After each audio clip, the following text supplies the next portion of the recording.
This talk is 2 years delayed for me because 2 years ago, I was just about to give this presentation at the University Series, and I came down with shingles. I wouldn't wish it on my worst enemy. Then last year, I was going to give the same talk, and COVID broke out. So now, at least virtually, I can be with you for this presentation. As Bob mentioned, the title, Stay With Us, a reflection on the unaffiliated, sometimes called the nuns, the N-O-N-E-S, those who would check none on the survey if they asked about their religion. I think we all know what the number one problem is facing the church today, but I think this is the number two problem. If we're looking at our priorities, the number two problem is this massive, frankly, disaffiliation of our own people, especially the young. So what I want to do in the brief time we have tonight is try to give at least a preliminary answer to three questions. First of all, who are they? Secondly, why are they leaving? And thirdly, how do we get them back? So I'll structure my talk that way if you're keeping score. I'll just be trying to answer those three basic questions. The first one is for the statisticians, the empirically minded. Who are they? Second part of the talk is for the theoreticians. So what are the reasons they're leaving? The third, and I hope most important part of the talk, is for all of us practitioners. What do we do? How do we solve this problem? Okay, so first of all, who are the unaffiliated? You know, a bit of good news is we have actually a lot of data on this. This issue has been studied a lot in recent years. And let me share some of these statistics with you. Here's one that I find really illuminating. Go back to the early 1970s. So when I was a little kid, studies showed that about 3% of the country would have said in the early 70s that they have no religion. So 97% of our country would have claimed some religious affiliation. Now, I'm not saying they were all saints. I'm not saying they were all, practicing their faith beautifully, but 97% of the country would have claimed some religious identity. Now, fast forward to the year 1991. It's like 20 years later. The figure has gone up 100% to 6%. So it's an increase to be sure, but still in absolute numbers, not an extraordinary increase. Still 94% of our country would have claimed in 1991 that they have a religious identity.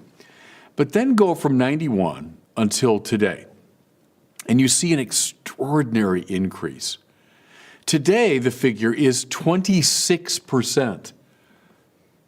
26% of our country now claims to be a nun, to be unaffiliated, no religious identity. Over a quarter of the country, so somewhere around 80 million people in our country would now say they have no religion. And I'm old enough, maybe some of you listening are old enough to remember what it was like in the early 70s. There was something different, I think, in the social fabric. When you had a country that still was largely religious, many more practicing than do today. Things have changed.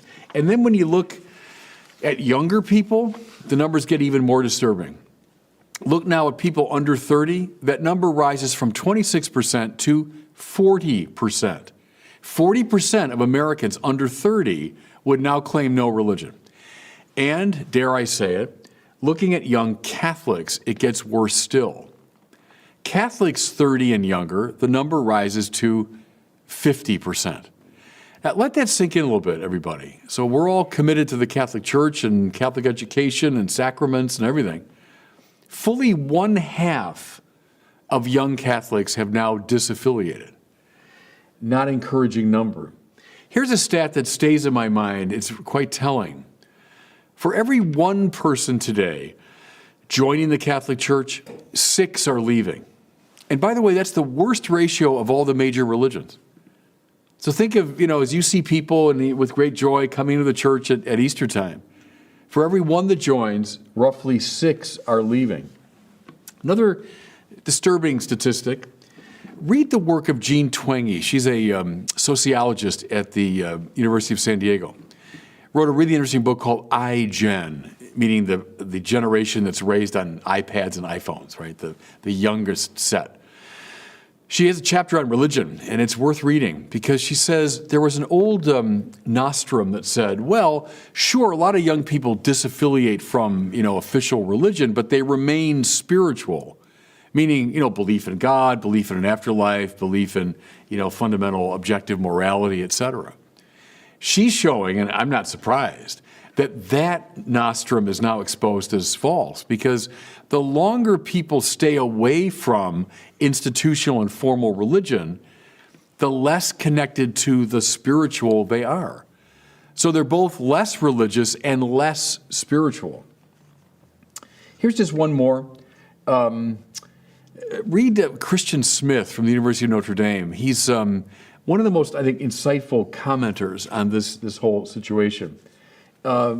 Most young Catholics, both affiliated and unaffiliated, will say something like this. I'm going to give a quote, but it's very representative. I'm so okay with uncertainty. I think uncertainty is beautiful. I think the most beautiful works of art are the ones that lead you to asking questions, as opposed to those trying to supply answers to what something is. My point here is the number of people among the young who are into the quest, not into the answers provided by classical religion. Here's a last quote, and it's from my colleague at Word on Fire, Brandon Vaught. By the way, one of the more insightful commenters on this situation. Brandon said, let's face it, the church is hemorrhaging young people. And I think the stats certainly bear that out. Okay, that's a little overview of some of the statistics on who are the nuns, who are those who are disaffiliating. So, second question, how come they're leaving? Now, something I find is interesting, when you bring up this question, and I talk about this a lot on my online ministry, everyone's got an answer. Everyone has got a response. There's a lot of pontificating around this question. I know why they're leaving. Here's why they're leaving. Well, and they're usually in complete contradiction with each other, all these different pontifications. The good news is, again, there's a lot of objective data around this. We don't just have to rely on people's, gut feelings and anecdotal stories. There's a lot of objective data, a lot of studies in which young people are asked the specific and blunt question, well, how come you left? And they tell us. And so I think it's best to stay with the objective data and not just with our kind of private opinions. Let me draw your attention to two pretty recent Pew Forum studies that are very indicative. So I'm just citing two here, but it's very typical of the surveys done over the past many years. When asked in the survey why they left, a 2016 Pew Forum study, fully 50% of the respondents said, lack of belief in religious teachings. So they were given a number of options, like, here's 7 things, check them off, why you left. Fully 50%, by far the highest, lack of belief in religious teachings. In a 2018 Pew Forum study, same question asked, it now rose to 60%.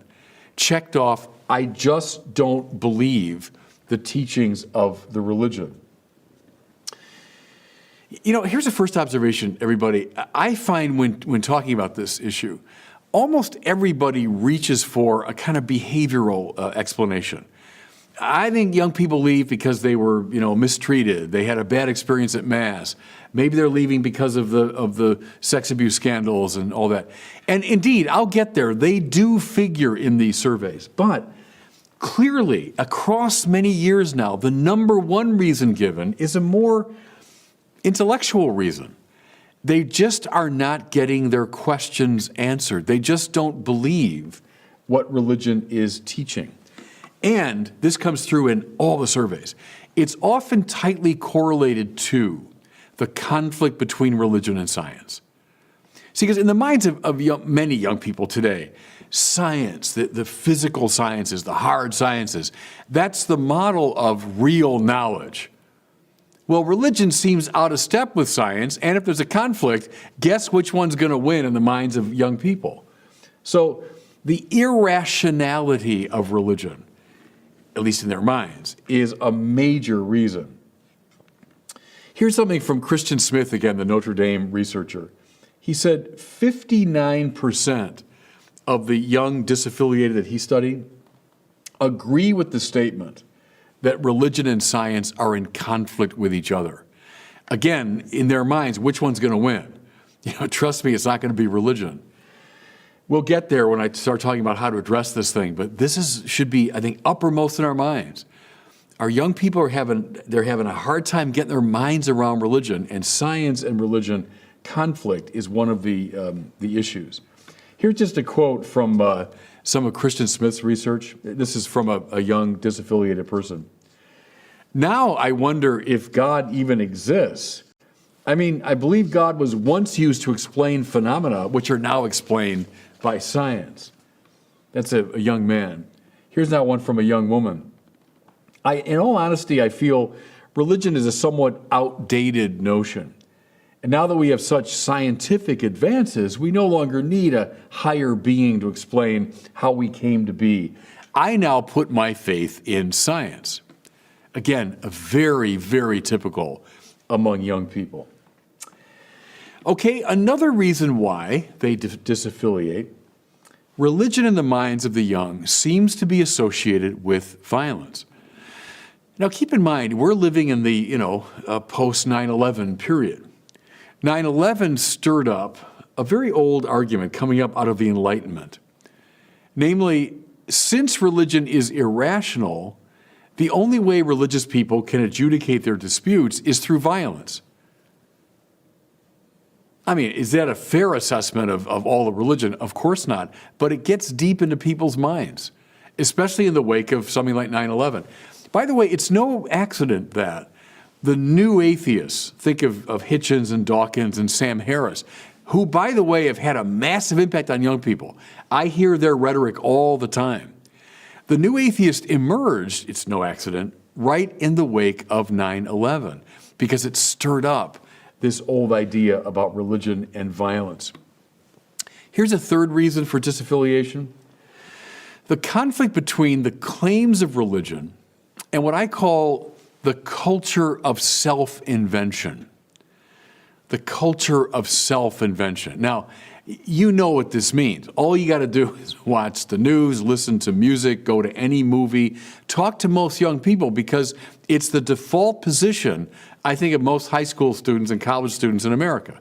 Namely, it's my prerogative to invent my life, to define my values, to define my identity. My freedom determines who I am.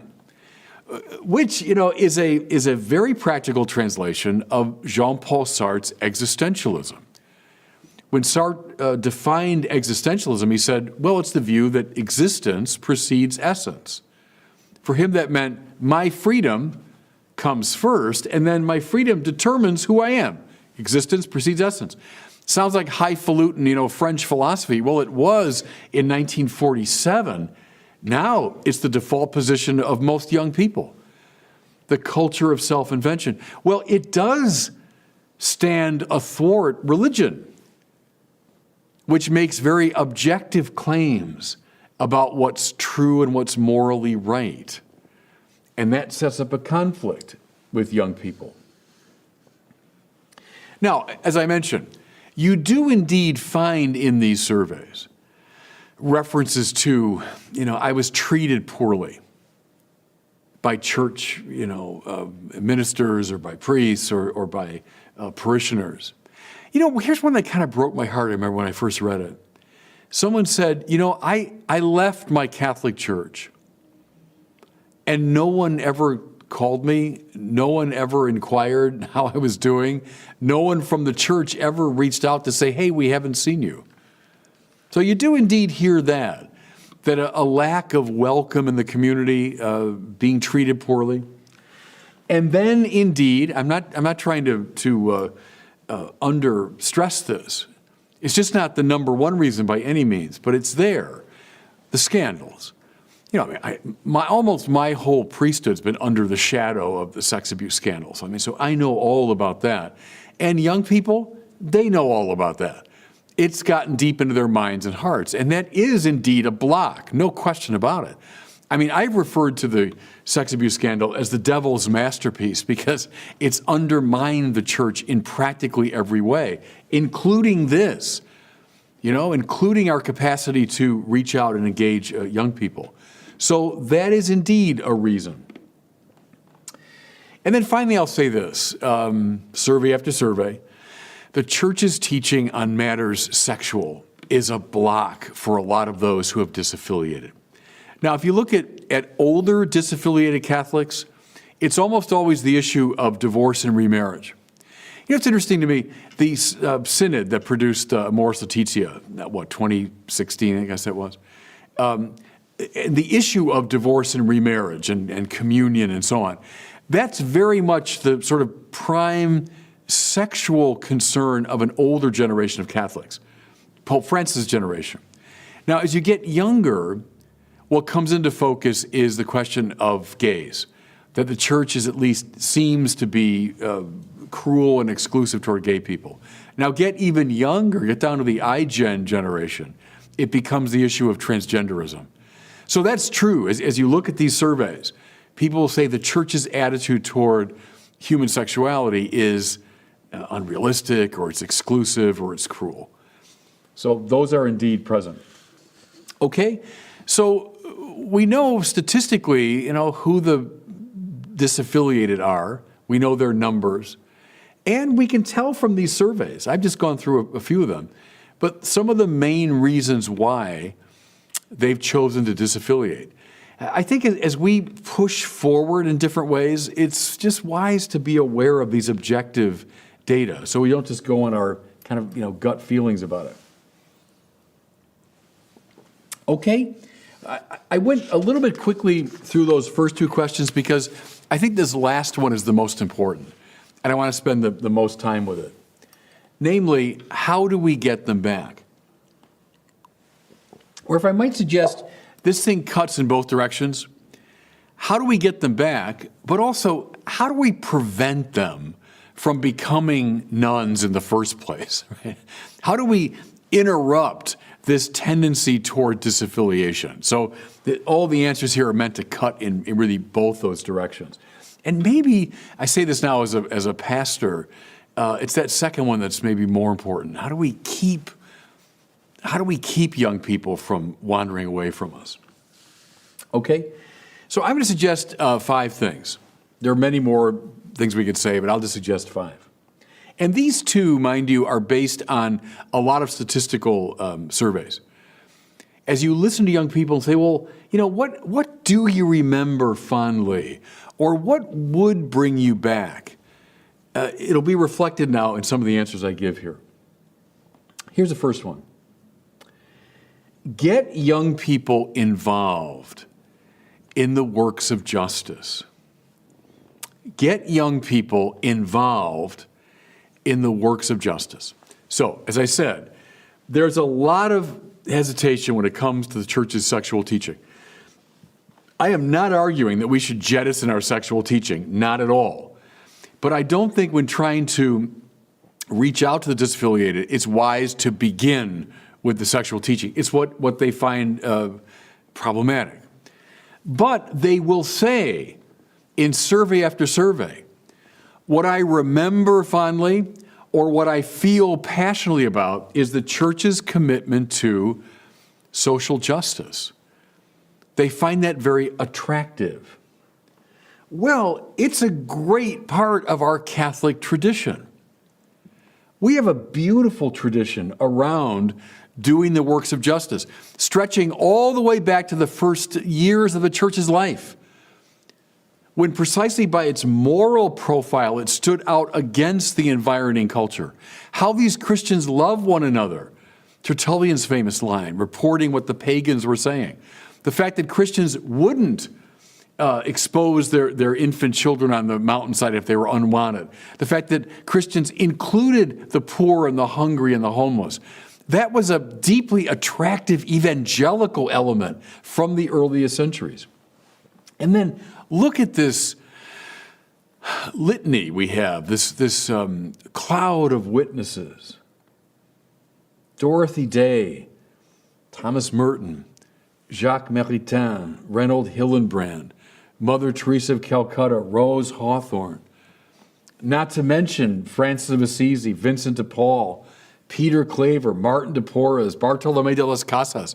We have a wonderful, wonderful history and tradition around justice and the works of justice. Well, highlight it, announce it, boldly proclaim it, bring these people forward. Young people find it very enticing. Good, we should use it. And even more importantly, get them involved. You know, I deal a lot with our confirmation prep programs. You know, I confirm all these kids out here, and I love talking to the teams that prepare them. I talk to the kids themselves. And again, they'll talk about having that experience of going down and serving the homeless, working in the soup kitchen, going over to Catholic Charities and feeding the hungry. Of course they do. Of course they do. It gets deep in their souls. Get them involved. I love this story. It's from the ancient church, the great church father Origen. A young man named Gregory came to Origen and said, "I'd like you to teach me the Christian faith." Origen said, "First come and live our life, and then you'll learn our faith from the inside." Very good advice. And that young man, Gregory, is now known in the tradition as Gregory Thaumaturgus, Gregory the Wonder Worker. He himself became a saint. That's often how it works. Come join our life, see how we live, see our commitments. And that has an evangelical power. Or this from Jared Manley Hopkins, the great Jesuit poet. Appropriate now at the beginning of Lent to tell the story because a young, struggling seeker came to him and said, "I'm just having trouble believing in God." And Hopkins said, "Give alms." He didn't give him an argument. He didn't give him theology or philosophy. He said, "Give alms." There's something about participating in the works of justice, concrete care for the poor, that has an evangelizing power. It always has, still does. I want to just give you a couple quotes here, still under this rubric. I'm quoting here from a guy named Stephen Bullivant, who's a wonderful researcher over in England, has looked very carefully at this issue of disaffiliation. I'm quoting here from people who have left the church, but are recalling what they still savor. Listen. "I admire the fact that the Catholic Church is the biggest provider of health and education after governments in the world." That's from a lady, 64, who disaffiliated. Another lady says, "The church has soft power. Its reach is virtually ubiquitous, and I believe this could be important in various ways. For example, monitoring modern slavery. It also contributes greatly to education and health worldwide. It's so good for charity." Mind you, as a disaffiliated person speaking, but she's still savoring this element of the church's life. And there are many more quotes I can give you. But that's my first recommendation, is start with justice. I don't think, especially wagging fingers around sexual matters, is a good place to start. Again, I'm not saying we get rid of it, but I wouldn't recommend starting with that. Okay, second recommendation. Use what Pope Francis calls the via pulchritudinis, Latin for the way of beauty. Now, I've been on this theme for a while. In fact, you know, I had the privilege just a year ago, right before COVID hit, the California bishops were over in Rome for the Ad Limina visit. And we had 3 hours with Pope Francis, and he said, basically ask me anything. And so I kind of screwed up my courage, and I actually asked him a question in Spanish. And I asked him about this, about the way of beauty. And he spoke very beautifully about it. Here's my conviction. In our postmodern culture, when there is such skepticism about the true and the good, right? If you say, well, here's what's true, you better believe it. Well, all the defenses go up. Or worse yet, if you say, well, here's the way you ought to be behaving. Well, people get defensive. Okay, well, try the third transcendental, right? The good, the true, and the beautiful. Try the beautiful. Just show the Sistine Chapel. Show Chartres Cathedral. Show someone how to read Brideshead Revisited, how to read the stories of Flannery O'Connor, how to read the poetry of T.S. Eliot. Show them the beautiful. It's not as threatening immediately. And it draws people in. And again, everybody, we got a great tradition around justice. We've also got a wonderful tradition around beauty. It's the glory of Catholicism. You know, where Protestantism did go through a kind of iconoclastic period. When you go back to Luther and the other reformers, they got rid of a lot of beauty. To me, that's always a sign of corruption. The church, the Catholic Church, has hung on to the beautiful as a bearer of evangelical power. And so we have art and architecture and poetry and music. Learn it, love it, savor it, and learn how to communicate that powerfully to young people. You know, I think here of Cardinal Martini, who died, about 10 or 15 years ago now. He was the Archbishop of Milan. He himself was a Bible scholar. But he took advantage of, I don't know if you've been there, it's one of the great sites in all of Europe, the great cathedral in Milan. And he would gather young people in the plaza in front, and he would give a talk on the Bible. But part of the power of that was he just gathered them in this gorgeous space, looking up at the facade of one of the most magnificent cathedrals. Or I think of one of my heroes, Cardinal Lustiger of Paris. He was cardinal when I was a student in Paris. His mother died in the Shoah. He was from a Jewish family and was, for his own protection, given to a Catholic family during the war. And during that period, this young Jewish boy wandered into a cathedral, and he was converted. It wasn't an argument. It wasn't theology, though he became a great theological mind. It was the beauty of the cathedral. It changed his heart. I mean, I totally get that. Listen now to a few quotes from Stephen Bullivant's studies. Again, these are people who have disaffiliated, but they're remembering what they savored. Here's a man in his 60s. The Catholic Church has been a major cultural force in European history. It has at times supplied a necessary spiritual discipline. I can respect it for that. Here's a young man in his 20s who disaffiliated. I find attractive the history of the church, our roots in the Middle East, our diversity in the world of fine arts and music. Another young man in his 20s, disaffiliated, but said, I love the fine artistic and liturgical tradition of the church. Just one more, this is not from a young woman.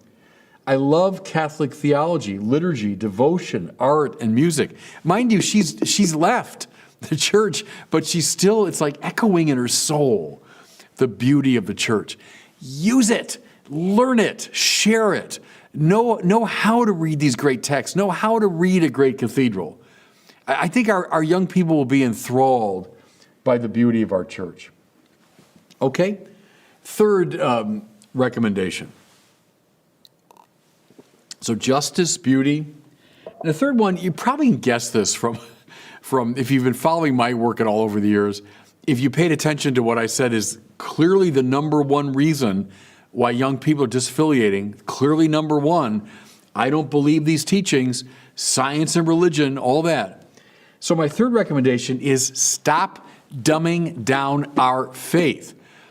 I know I've been banging podiums for years on this, and maybe I become tiresome, but I don't care. I think it's such an important theme.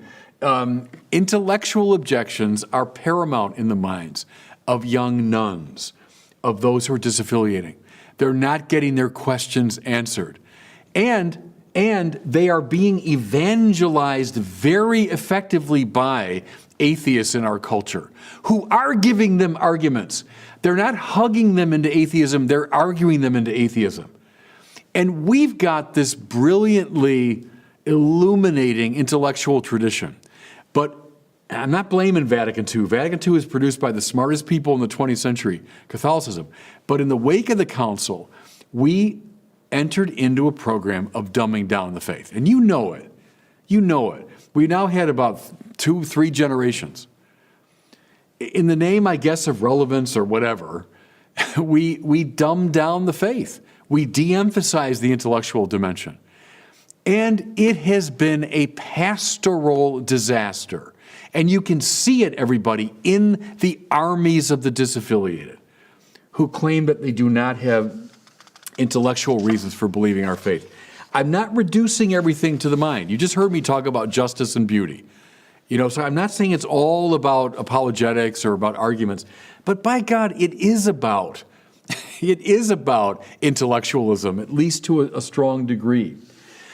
Something I found in my years of pastoral work, Chicago and here and elsewhere, I think we tend to be pretty good when we form our kids in prayer and spirituality.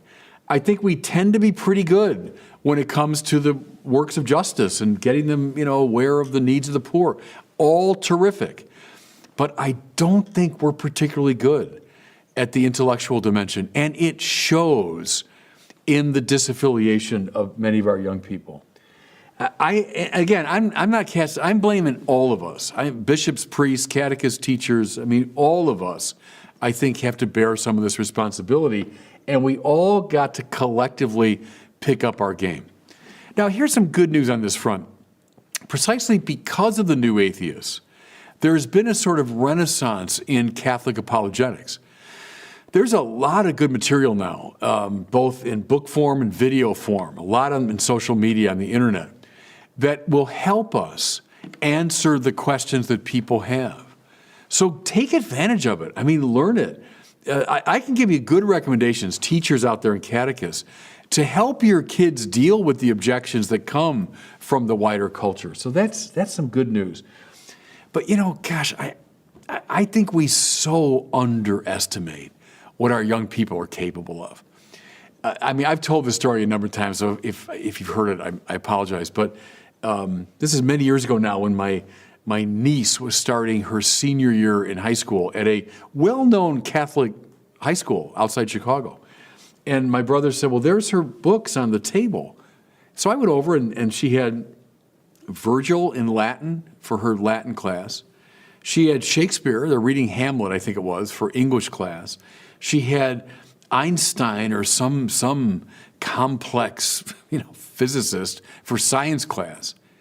And then in religion, she had this little paperback with a big picture on the cover, this simple, and that's her religion book. So I said, what is the problem here? Why is this young lady reading Shakespeare in English and Virgil in Latin and Einstein in science, and she's reading a comic book in religion? Why aren't we giving her Thomas Aquinas, G.K. Chesterton, Bonaventure, Augustine, Anyway, end of a harangue. But this theme, everybody, it's not just my little private hang-up. It's in the data. It's in the data that a dumbed-down Catholicism has resulted in disaffiliation. So we got to pick up our game. But we have resources. That's the good news. There are resources now. But, for all of us to learn our great intellectual tradition, learn all those names I just mentioned, and then share it with our kids is just hugely important. Okay, just a couple more, because I know I'm close to running out of time. Here's my fourth. Let me say this. So I mentioned justice, beauty, and life of the mind. I did the three transcendentals, right? Justice, the good, the way of beauty, the beautiful, and then the intellectual, the true. The good, the true, and the beautiful. Use the three transcendentals in reaching out to our young kids. Okay, but here's the fourth recommendation I have. Turn every parish into a missionary society. Go right back to Vatican II, everyone. There's a clear line, Vatican II to Francis and all the popes in between. The great impulse behind Vatican II was a missionary impulse. My mentor, Cardinal George of Chicago, always said that. He said the key to Vatican II is to read it as a missionary council. It wasn't like Trent or Nicaea or Chalcedon trying to settle complex matters of doctrine. That wasn't its main purpose. Its purpose was now to get the church out from itself and out into the world, to let out the life. Now that's the new evangelization articulated by Paul VI, now St. Paul VI, St. John Paul II. Benedict, Francis, of course. Read Evangelii Gaudium as I think the master text of Pope Francis' pontificate. They're all about the same thing, which is a church that goes out from itself in a missionary spirit. I think, though, and this is, again, Pope Francis is real strong on this, we have a tendency to stay within ourselves. No, I'm a good Catholic if I go to Mass and I receive the sacraments, and maybe I go to a program occasionally and I take in some formation, and I'm a good Catholic. Well, all that's, of course, terrific, but as de Lubac said, after the words of consecration, the most sacred words of the Mass are go. The Mass is ended. Go and love and serve the Lord. Go proclaim I can never get it right unless I'm standing at the altar. Go in peace, glorifying the Lord by your life. The whole idea is it's an outward thrusting move. Evangelize. What are our parishes? Are they places where we kind of gather to hunker down? Or are they mission societies? Places where people are being formed to announce the gospel now to the wider world. Unless and until they become that, we're not realizing, it seems to me, the dream of Vatican II. Are we satisfied, Catholics, that this is pre-COVID? Pre-COVID, 20% maybe of Catholics go to Mass on Sunday. 20%. If you would ask the fathers of Vatican II, at the time of Vatican II, something like 60 or 65% of Catholics in our country were going to Mass. Well, and they thought that was bad. They wanted a revolution. They wanted to now intensify our liturgical lives. If you told them in the year 2021, only 20% are going to Mass, we shouldn't be satisfied with that. No, our job now, having been to Mass, now we go and bring people in. Come on, bring somebody back. The priests can't do it all. Bishops can't do it all. I mean, it's up now to the faithful. That's how you're sanctified, by bringing others to sanctification. Turn every parish into a missionary society.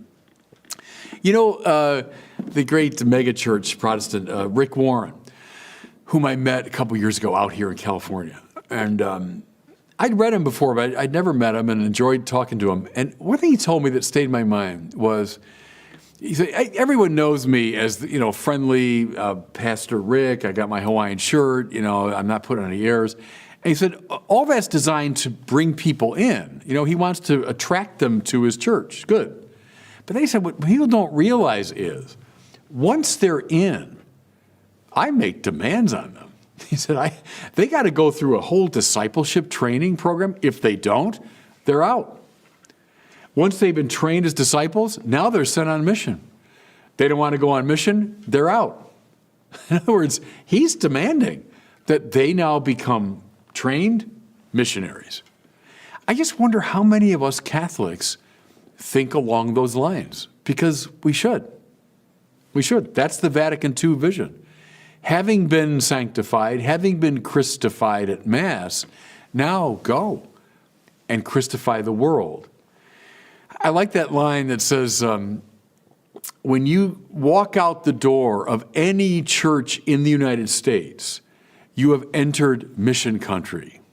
It's true, isn't it? I mean, you don't need to go to Africa or to Asia for mission country. It's right outside the door of your church every time you leave Mass.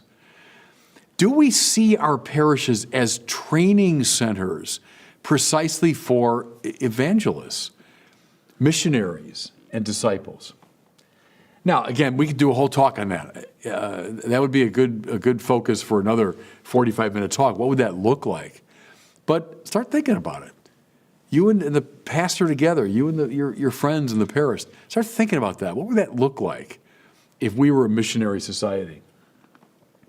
Okay, here's a fifth and final recommendation. We have to be digital missionaries if we want to reach young people. Let me take you back to 2018. I had the privilege of being a delegate at the Synod on Young People, gathering of bishops from all over the world with the Pope every day. It was a marvelous experience. It was a whole month in Rome with the Pope practically every day, listening to talks from the bishops. Then we had smaller, language group sessions, and all around this question, really, of young people and how to re-engage them. Well, I listened for a couple of weeks, and what struck me was all these very good people, but they were talking almost exclusively about what I'd call parish programs. How can we make our parishes a better place where the young people can be instructed? Or how can we have a program that will bring, young people in? So finally, I stood up at the synod and I said, I think this is the wrong way to think about it. We have armies of the disaffiliated, so we know that. They're not likely to come to our parishes. Years ago, that was true. We kind of assumed Catholics would come to be evangelized at our institutions, at our schools and parishes and seminaries. But they're not. We've got to go get them. We've got to go out from our churches to get them. But I said, the good news is, precisely when we're experiencing this crisis of disaffiliation, we've also been given, through God's providence, the means to reach people who have disaffiliated. And I mean here the social media. And I've said before, it's a revolution as remarkable as the Gutenberg Revolution, I think. It's comparable to that. The way it's changed and enhanced our capacity for communication. Precisely when they're not coming to us, we can go out to them through these social media. And let's face it, you know this. The vast majority of people 30 and under, they live on the internet. That's where they live. And so we've got to invade that space creatively, and we can now through the social media. I've had a fair amount of experience with this because of my Word on Fire ministry, which began really as an experiment. I knew I wanted to evangelize. I had an instinct that we could go beyond the classical kind of radio and television approach, that we could start using these new media. But when I started, in the early 2000s, these things were in their kind of incipient stage. I remember YouTube came into being in 2006, and it was February 2007 that I put out my first commentary on YouTube. Well, I didn't know. I had no idea who was watching. I didn't understand that world well at all. And I was thrilled when 300 people would watch one of my videos. My point is, we just kind of started small. And my instinct was, don't begin with, finger wagging, or don't begin with, moral correction. It's likely not going to work well with young people. But rather begin by looking out at the culture and finding what the church fathers called semina verbi, right? Seeds of the word. There's going to be something in that film or in that book or in that news event or something going on in the culture that is redolent of the gospel. There's something of the gospel there. And if you can see it and point it out, it might be a way of drawing people in. Well, again, it was an experiment. I was just, kind of hoping against hope it might work.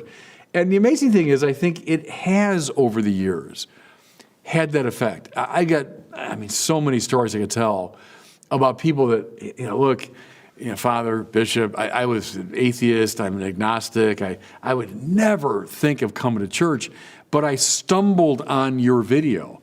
And they call it the sticky quality of the internet, that you start here, but it links to here, to here, to here, to here. And before you know it, you're watching something you never intended to. Well, it happens a lot with the videos that I do. Someone, they like Bob Dylan, and they find out that, I have a video on Bob Dylan. They like the films of Clint Eastwood, and I got this review of one of Clint Eastwood's movies. They like history, and that brings them to some commentary I did on, It works. I think it can work. And I think parishes endeavoring to be missionary societies should get young people who know how to use this world and do it. do it. They've got this in their fingers. I mean, I don't. I didn't grow up with this stuff. I rely on these wonderful younger people at Word on Fire that know how to use all this stuff. But heck, find them. Find young people. And then I've told my brother bishops this. If I were bishop of a diocese, I would try to find some really bright young priest. Send them for doctoral studies, but not to teach in the seminary, not to run my education programs in the diocese. I would send him to get a doctorate and then be my main person for outreach through the social media. Because I'll tell you one thing about it too, is you got to be smart. You got to know what you're talking about.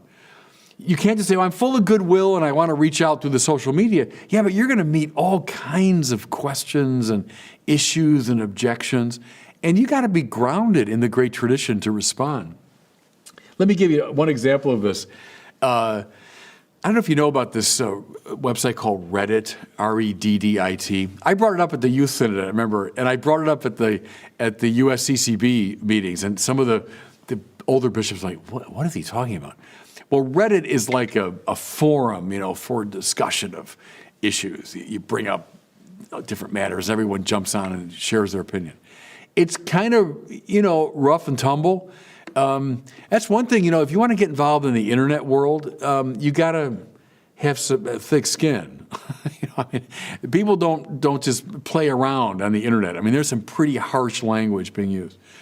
Anyway, Reddit has a feature called AMA, which means Ask Me Anything.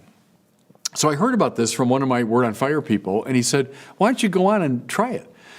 So I did, and I just said, I am a Catholic bishop who loves dialoguing with non-believers and atheists and searchers or something like that, Well, it turns out, I think the first time I did it, I was the third most popular Reddit AMA of that year. And I'm saying it not because, they think I'm so great. They didn't know who I was from Adam, I'm sure. But that I was a Catholic bishop willing to wade into this sort of dangerous space. But enormous reaction. I did it a second time. This is maybe a year ago. I was the second most popular Reddit AMA of the year. And again, not because of me. They didn't know me. But that a Catholic bishop would avail himself of this opportunity. They responded like mad to it, Good. It shows the power of this kind of outreach. And I think we got to be willing and able to do it, And a word to the wise here, because many ask me, for advice about this. Don't give up. Start. So young priests said to me, how do I get going? I said, how about, put your sermons up? How about share some reflections? How about do a movie review or whatever? Start. Only, 100 people watch. So what? That's how I got going. For a long time, 100 or 200 people watched. Don't give up. Okay? Let me bring it to a close. I'm a little bit over time. The last thing, pray. And I don't mean to sound like just a nice, pious guy when I say that. Nothing in the Bible ever happens outside of prayer. I mean, it's just indispensable in the spiritual order. The famous story of Monica praying for Augustine over many, many years before he was brought back to the faith. Make this the focus of your Eucharistic adoration in your parishes. Bring it to the liturgy so that it's in the prayers of the faithful. Have groups in your parish that are specifically geared to pray for the disaffiliated. Let people bring forward names of particular people. This is my grandson. This is my daughter. This is my mother. They've disaffiliated. Let's pray for them. So above all these other recommendations, I would put prayer. And don't give up. It's a very serious problem. We need to address it, but we can address it relying on the grace of God. Thanks, everybody. Always good to be with the University Series.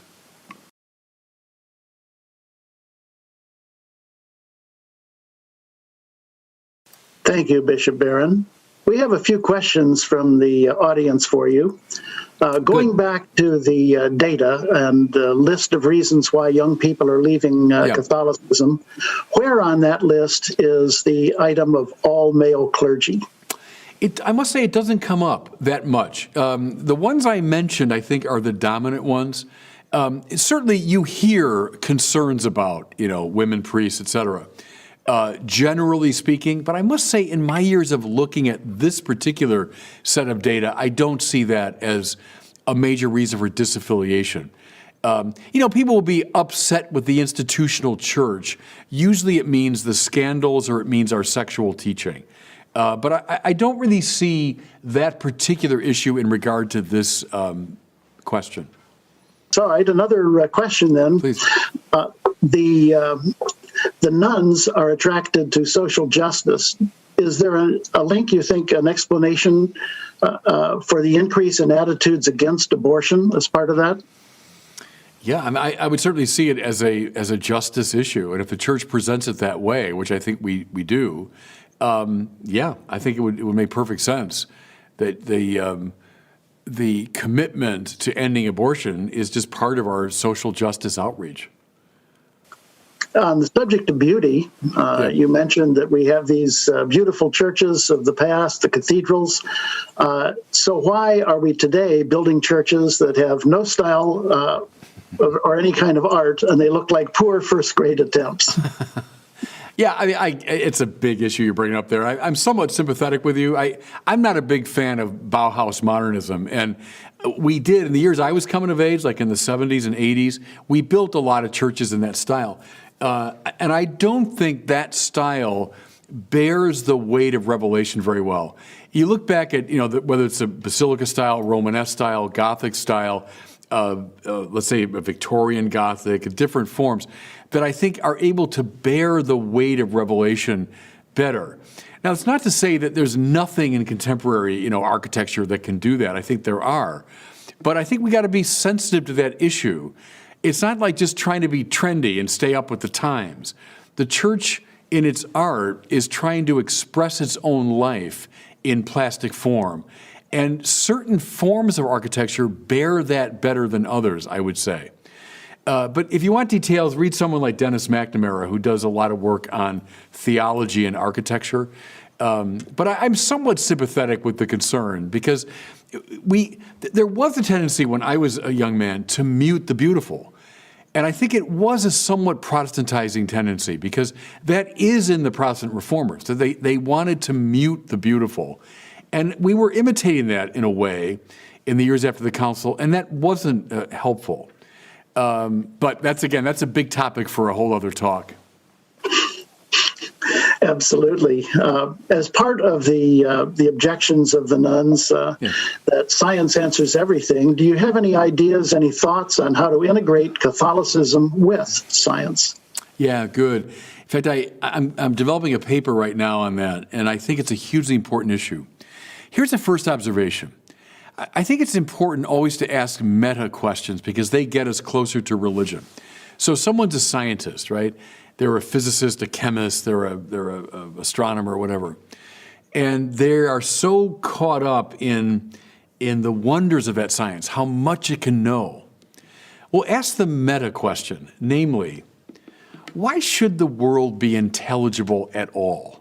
So every scientist, physicist, chemist, astronomer, whoever he or she is, has to assume that the world she's going out to meet has an intelligibility or a patterned quality that corresponds to an inquiring mind. Otherwise, the science would never get off the ground. Well, where's that come from? How do you explain the radical and universal intelligibility of the world? And I think that opens the door wide to religion. Because now you're looking at, there seems to be then some kind of intelligence behind radical and universal intelligibility. And I think that's a way in to a religion-science dialogue. The best person I know on this is John Polkinghorne. I don't know if anyone remembers that name. John Polkinghorne was a high-level Cambridge particle physicist, right? High-level scientist, who at midlife left his profession to become an Anglican priest.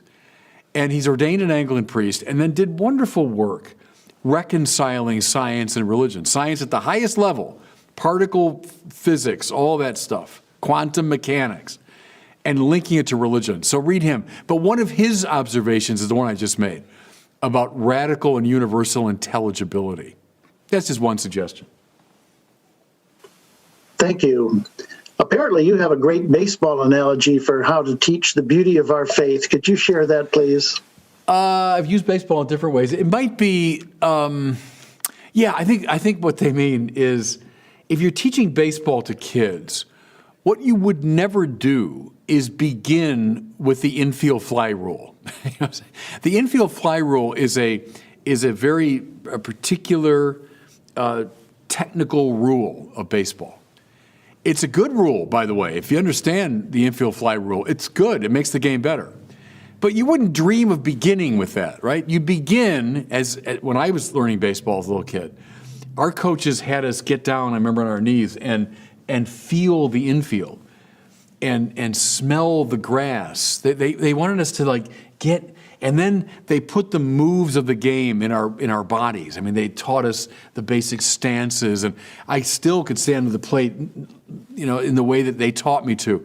And then they got us playing, got us hitting and running and throwing. My point is they drew us into the beauty of the game first, right? The rhythm of it, the wonder of it, the smell and the feel, the texture of it. Then once you play for a while, you begin to understand, oh, that's why we have these rules. Oh yeah, that's cool. That rule makes sense because if you don't do that, then the game was going to fall apart. The rules then emerge naturally and organically out of the beauty of the game. Now, here's the analogy. A mistake we make in religion is we can commence with our version of the infield fly rule. Let's commence with debating details of sexual morality. Well, that's not going to draw anyone into the game, Rather, get them into the beauty of Catholicism. And then they will eventually come to understand why we have rules, including rules about sexuality. But I wouldn't recommend beginning with those. I begin with the beauty and the rhythm and the texture of the game. I begin with the saints. I begin with the liturgy. I begin with prayer. I begin with the smell of incense. I begin with stained glass windows. You know what I'm saying? I begin with Mother Teresa's sisters taking care of the poor. And once you're into the game and you played it for a while, the rules will naturally emerge from the texture of the game. I think that's probably the analogy they're thinking of. One person asks, do you think that fewer young people say they're religious because they're allowed to be unreligious? In the past, it was just not as accepted to be non-religious. Mm-hmm. Yeah, it could be. That could be. And maybe that's okay, because I don't want people to feel obligated or to be, threatened or to be browbeaten, So, okay, if you got greater range and freedom, fine. But I'll say this, too. This goes back several years. I met a lady at the parish, and she said, my son, he's about 7, we're not making him come to Mass. We're going to let him decide what he wants to do, when he comes of age. And I said to her, yeah, but would you accept that logic in any other area of life? Like, would you say, don't worry about practicing your violin, just, pick it up when you feel like it, or no, you don't have to go to baseball practice. Just, when you decide to go.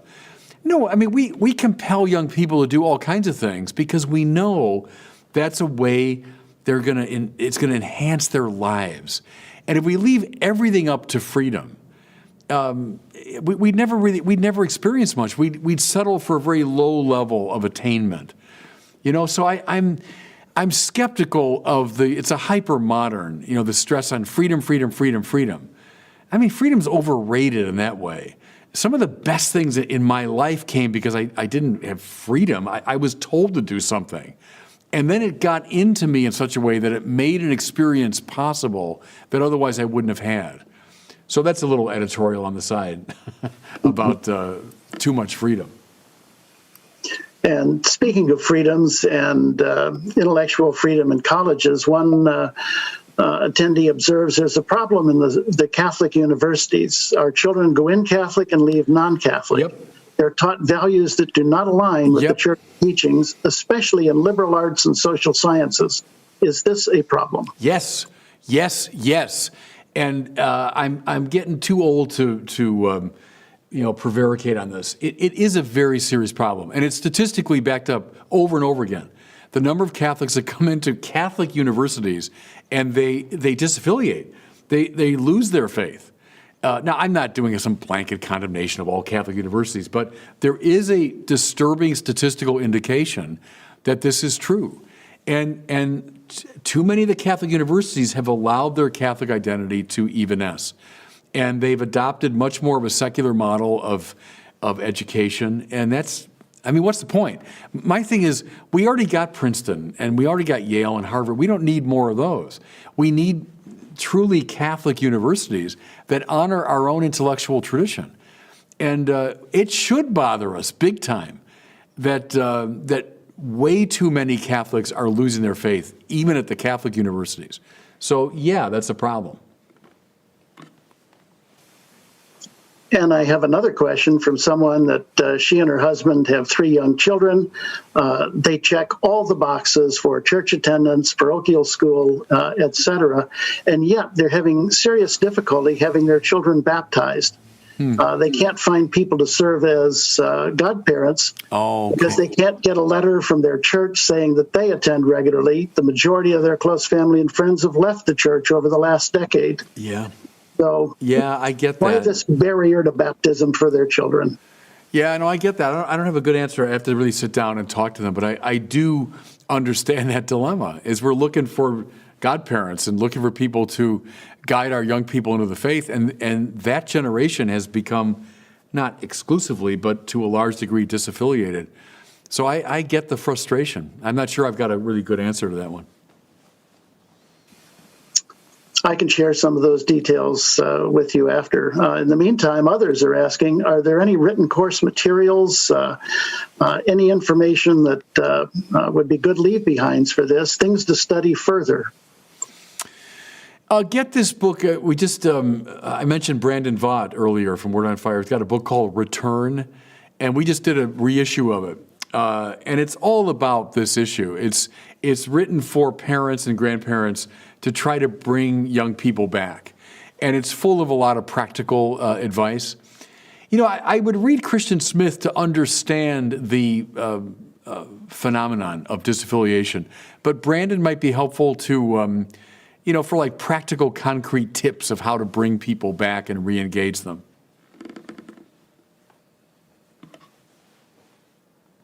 Thank you. And also on the subject of resources, do you have something recommended that discusses the transcendental values, the good, the true, and the beautiful? Well, the classic sources and Aquinas and people like that. But let me think. No, I can't come up with something right off the top of my head, something that's more accessible or more contemporary on that. Dietrich von Hildebrand, the great German phenomenologist, has a lot. That's a little bit heavy, though. Josef Pieper, another German philosopher, who's pretty accessible. Those are a couple places to look, but I'd have to think a bit more about a more accessible text. Aquinas is the classic place to look. Thank you. Back to schools for a moment. How great is the impact of the leftist progressive educators, I should say, of most Catholic schools?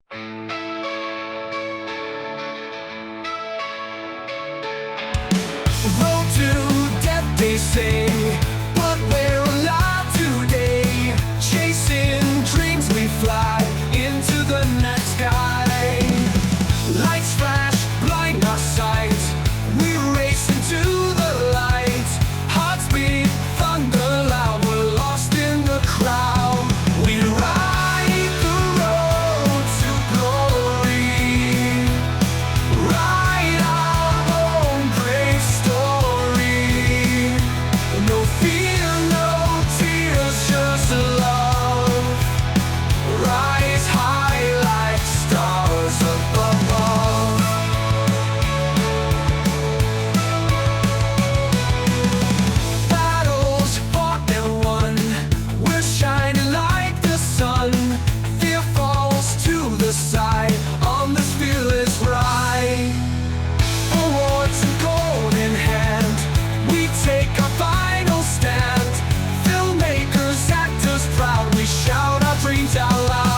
We ride the road to glory, write our own great story. No fear, no tears, just love. Rise high like stars above.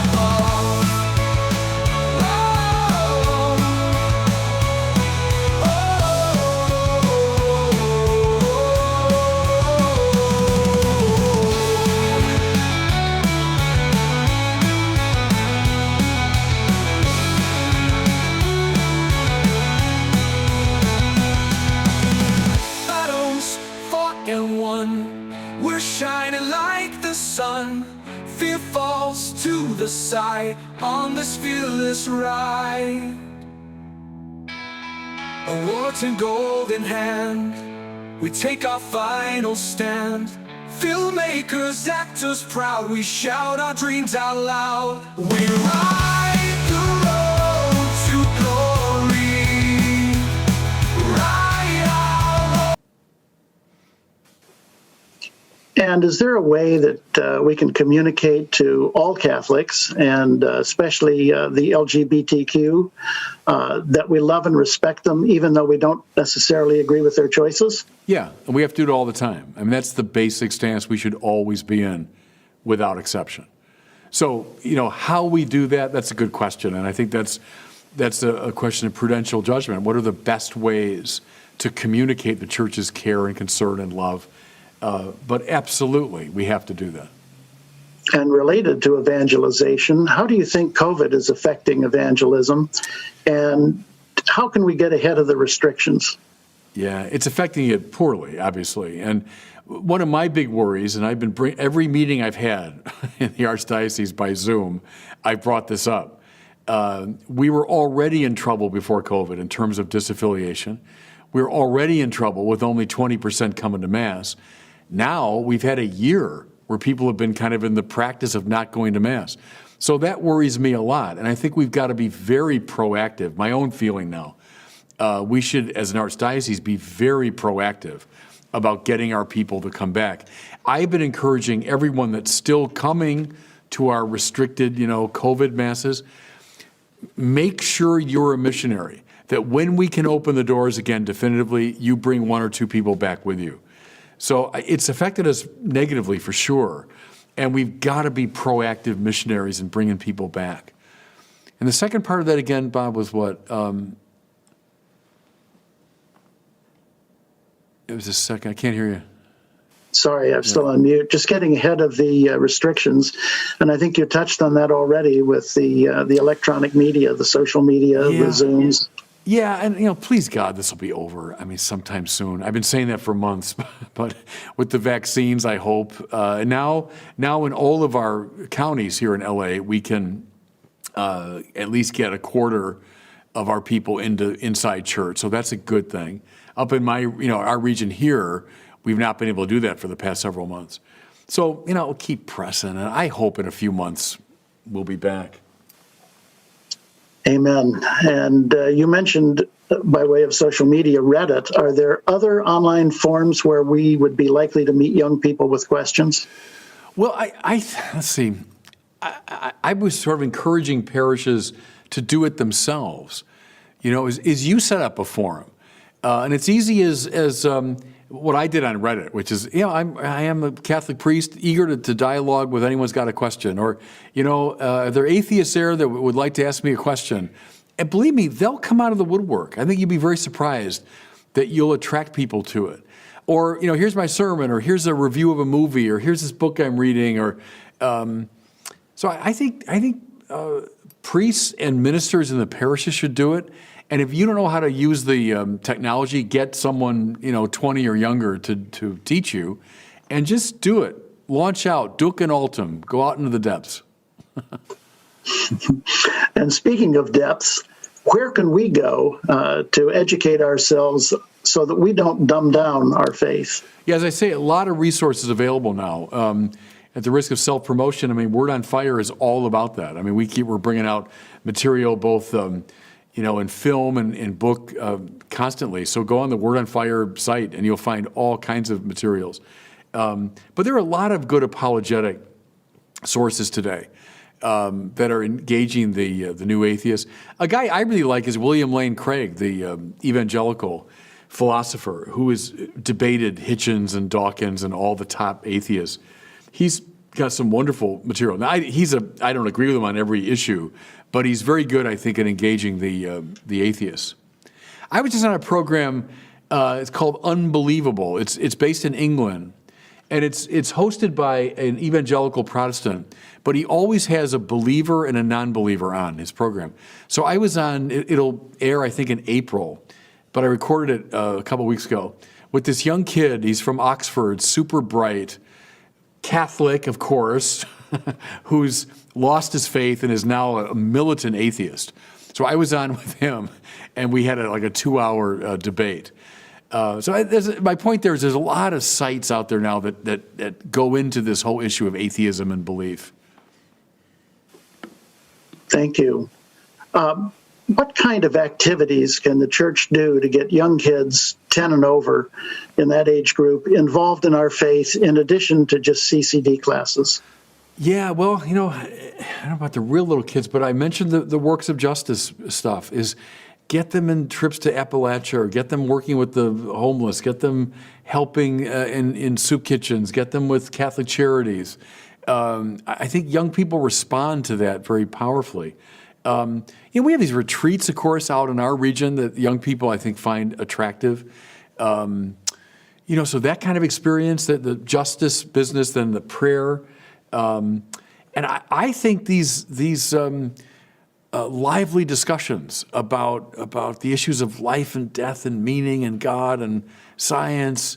So I think all three of those, the good, the true, and the beautiful, get them involved in justice, get them around liturgical and prayer events, get them talking and critically thinking about their faith. I think we do all those things with young kids. And moving up just a little bit in age, one of the attendees observes it appears that many Catholic parishes do not have any ministries that cater to young adults, those up to age 30. Why is this, and how can local parishes have groups that are aimed at this demographic? And in addition, there should be ministries catering to middle age, the 30 to 50. Alas, this group doesn't seem to exist in many local parishes. What are your comments on? Yeah, I agree, and I guess I would send the challenge out too is volunteer. You start the group. So I don't know what age the questioner is, but if someone in the parish, like in his or her 20s, talk to the pastor and you start the group. And it could be as simple as, an announcement goes out on Sunday, we're going to meet Sunday night and we're going to have a, gathering or a discussion or watch a movie or something. You start it. In terms of older people too, I've always loved the Catholic Action model, and I don't know why we dropped it after the council. Some of my great heroes in Chicago were priests involved in Catholic Action in the 50s. Which involved typically, let's get all the physicians and nurses in this parish, get them in one room. Let's break open the gospel. Let's do see, judge, and act, and see what we can do to bring the gospel to our world. Next week, bring the lawyers in. The following week, bring all the business leaders in. Next week, bring whatever group you want, and do a see, judge, and act around the gospel. Simple. But some of the best and brightest people in the Catholic Church in the 1940s and 50s were involved in Catholic Action.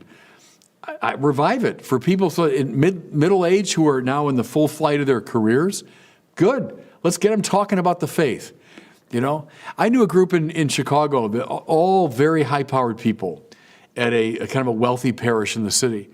And these men would gather, I think, one day a week at 6:30 a.m., and they would have morning prayer together, and then they do a see, judge, and act about their work in high finance and in law and in government. And good. And if it doesn't exist, you start it. Get it organized. Amen to that as well. Here's a question again referring to someone in the LGBTQ community. They're young. How would you advise them